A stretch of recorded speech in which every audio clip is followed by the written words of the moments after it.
Hello दोस्तों, मैं हूं सूर्यकांत, आपका उद्यान मित्र एंडलेस नेचर। इस मेरे यूट्यूब चैनल में मैं आप सभी दोस्तों का फिर से स्वागत करता हूं। इस वीडियो में आज हम कॉम्ब्रेटम स्पेसीज़ के एक पौधे के बारे में कुछ नई बातें जानने की कोशिश करेंगे।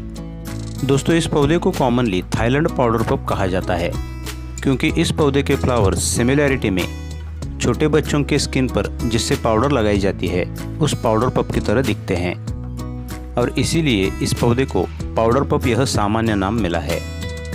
इस पौधे का साइंटिफिक नेम कॉम्ब्रेटम कंस्ट्रिक्टम है और कॉम्ब्रेटेसी परिवार में दुनिया भर में इनकी लगभग 370 प्रजातियां पाई जाती है, जिसमें से 70 से 80% प्रजातियां अफ्रीका से ही आती हैं, जिसमें से इन कॉम्ब्रेटम की 300 प्रजातियां अफ्रीका से, 25 ट्रॉपिकल एशिया से, 40 प्रजातियां अमेरिका से और सिर्फ 5 प्रजातियां मैदागास्कर से आती हैं।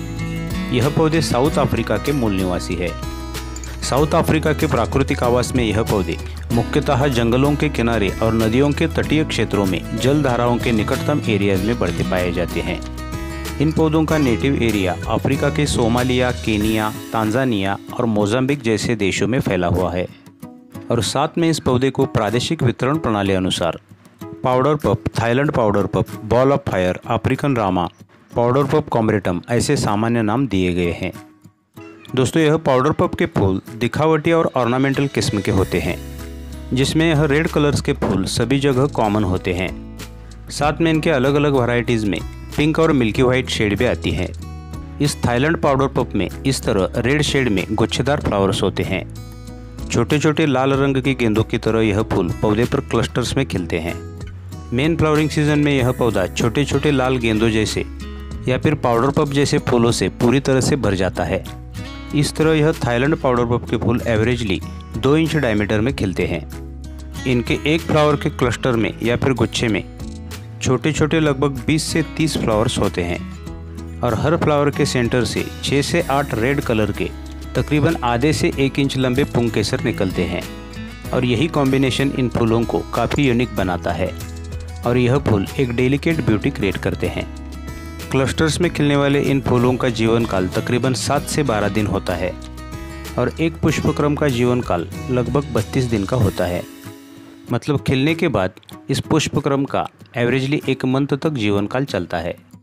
उसके बाद यह फूलों की गेंद पूरी तरह से सूख जाती है और उसकी जगह इस पौधे के इस तरह टैबलेट टाइप सीड्स प्रोड्यूस होते हैं।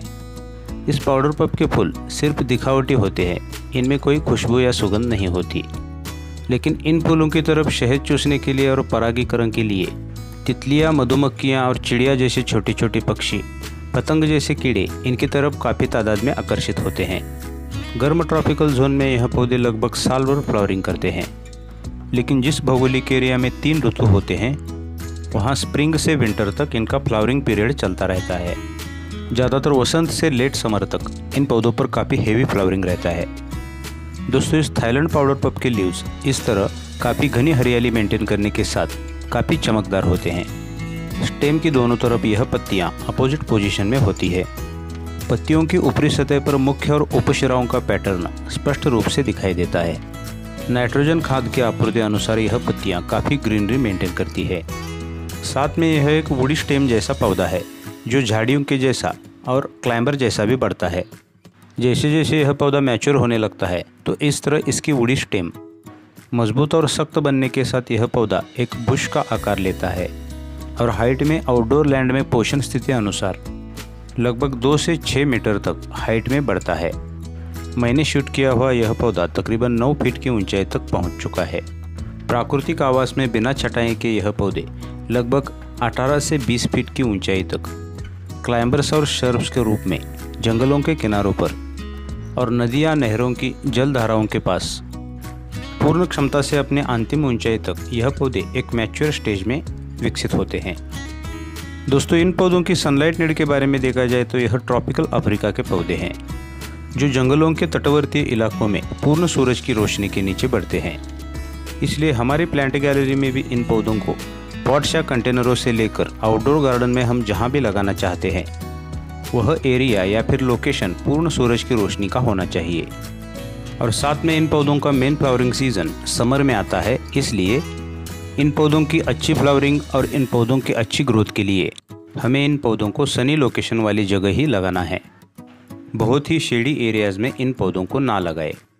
इन पौधों के साल भर के सनी लोकेशन के लिए पृथ्वी के उत्तरी गोलार्ध में ज़्यादातर सब ट्रॉपिकल जोन में हमारे घर के एरियाज़ का साउथ ईस्ट या साउथ वेस्ट लोकेशन होना चाहिए, और ठीक इसके विपरीत पृथ्वी के दक्षिण गोलार्ध में भी नॉर्थ ईस्ट या नॉर्थ वेस्ट लोकेशन इन पौधों के लिए होना चाहिए, क्योंकि प्राकृतिक आवास में पूर्ण सूरज की रोशनी में तकरीबन 20 फीट की ऊंचाई तक बढ़ने वाली छोटी पेड़नुमा झाड़ियाँ हैं। दोस्तों, इन पौधों की वाटरिंग नीड के बारे में देखा जाए तो यह पौधे जब छोटे होते हैं तब तक मोस्टली आउटडोर गार्डन में पौधे सेट होने तक रेगुलरली हमें इनकी वाटरिंग करनी पड़ती है, लेकिन एक बार पौधा सेट होने के बाद इसकी जड़ें ज़मीन के अंदर गहराई तक चली जाती हैं और पौधा स्वयं पानी की आपूर्ति के लिए आत्मनिर्भर बन जाता है। इसलिए आउटडोर गार्डन में लगाए गए इन पौधों को सेट होने के बाद उनके वाटरिंग की ज़्यादा केयर करने की हमें ज़रूरत नहीं होती, लेकिन जगह के अभाव के कारण हमारे प्लांट गैलरी में लगाए गए पॉट्स या कंटेनर के पौधों के लिए हमें उनके टॉप सॉइल सूखने के बाद रेगुलरली वाटरिंग करनी है। इसलिए पॉट्स या कंटेनरों में लगाए गए इन पौधों की वाटरिंग नीड मीडियम कैटेगरी में आती है। इन पौधों की फर्टिलाइज़र नीड के बारे में देखा जाए तो आउटडोर गार्डन के लिए यह काफ़ी हार्डी पौधे हैं, जो आउटडोर गार्डन के सॉइल में अवेलेबल न्यूट्रिशन पर अपना काफ़ी अच्छा विकास कर सकते हैं। लेकिन पॉट्स या कंटेनरों के पौधों के लिए हमें basic potting mixture well drain बनाने के साथ साथ उसमें 1 पार्ट कोई भी जैविक खाद मिलानी है, और एवरेजली 1 मंथ के अंतराल में ज़्यादातर इनके फ्लावरिंग सीजन में इनकी जड़ों के पास NPK base water soluble fertiliser के साथ फॉस्फोरस बेस खाद इन पौधों को हम दे सकते हैं, क्योंकि फॉस्फोरस बेस फर्टिलाइज़र पौधे के अंदरूनी विकास के साथ उस पर काफ़ी अच्छी फ्लावरिंग लाने में मदद करता है। कीट के बारे में देखा जाए तो कोई भी हार्मफुल डिजीज़ ज़्यादातर इन पौधों पर नहीं दिखाई देती, लेकिन एक रूटीन के तहत 20-25 दिनों के अंतराल में हम नीम ऑयल, साइट्रस ऑयल या फिर देसी गाय के गोमूत्र का ऑर्गेनिक पेस्टिसाइड के रूप में इन पौधों पर स्प्रे कर सकते हैं, और साथ में यह पौधा छटाई के लिए या फिर प्रूनिंग के लिए काफ़ी अच्छा प्रतिसाद देता है, जिसके द्वारा इस पौधे पर आने वाली छोटी मोटी डिजीज़ और इस पौधे की ग्रोथ को हम मेंटेन कर सकते हैं। हमारी प्लांट गैलरी अनुसार मनचाहे आकार में इसे हम मर्यादित रख सकते हैं। विषाक्तता के बारे में भी इस पौधे की कोई प्रमाण रिसर्च में नहीं मिले हैं, लेकिन कुछ प्रोसेस के अंतर्गत इस पौधे की जड़ों का उपयोग बच्चों के जंतुनाशक औषधि में किया जाता है। पारंपरिक चिकित्सा पद्धति में भी इस पौधे के मेडिसिनल यूजेस पाए जाते हैं। सजावट के तौर पर इन पौधों को हम हमारे प्लांट गैलरी के अलावा पार्क्स और गार्डन्स में लगा सकते हैं। हमारी प्लांट गैलरी में भी अगर हम इन पौधों को पॉट्स में ग्रो करना चाहते हैं तो इन पौधों की अच्छी ग्रोथ और अच्छे फ्लावरिंग के लिए थोड़े से बड़े साइज़ के कंटेनर हमें लेने हैं, क्योंकि कंटेनरों में भी यह पौधा 5 से 6 फीट की ऊंचाई तक एवरेजली बढ़ता है। दोस्तों, इस थाईलैंड पाउडर पर पौधे का प्रोपगेशन हम इनके बीजों से, स्टेम कटिंग से या फिर लेयरिंग मेथड से कर सकते हैं। इनका पुष्पक्रम पूरा होने के बाद उस जगह इस तरह बीजनुमा फल लगते हैं। प्राइमरी स्टेज में यह बीजनुमा फल हरे और कैप्सूल जैसे होते हैं। इनके एक गुच्छे में लगभग 6 से 15 फल होते हैं, और यह बीजनुमा फल पकने के बाद इस तरह काले सीड्स में डाइवर्ट होते हैं। इन बीजों को प्रोपोगेट करने के लिए इस तरह इनकी आंख को हमें आकाश की ओर करना है और कोकोपीट या फिर पॉटिंग मिक्सचर में इस तरह उन्हें लगाना है। सीड्स लगाने के बाद लगभग 2 हफ्ते में जर्मिनेट हो जाते हैं। वातावरण अनुकूलता अनुसार लगभग 1 से 1.5 साल में इन पर पहली फ्लावरिंग होती है। दोस्तों, एक मान्यता अनुसार इस पाउडर पप के पौधों को एक पावर प्लांट के रूप में माना जाता है, जो हमारे घर के आसपास के वातावरण की नकारात्मक ऊर्जा को दूर करते हैं।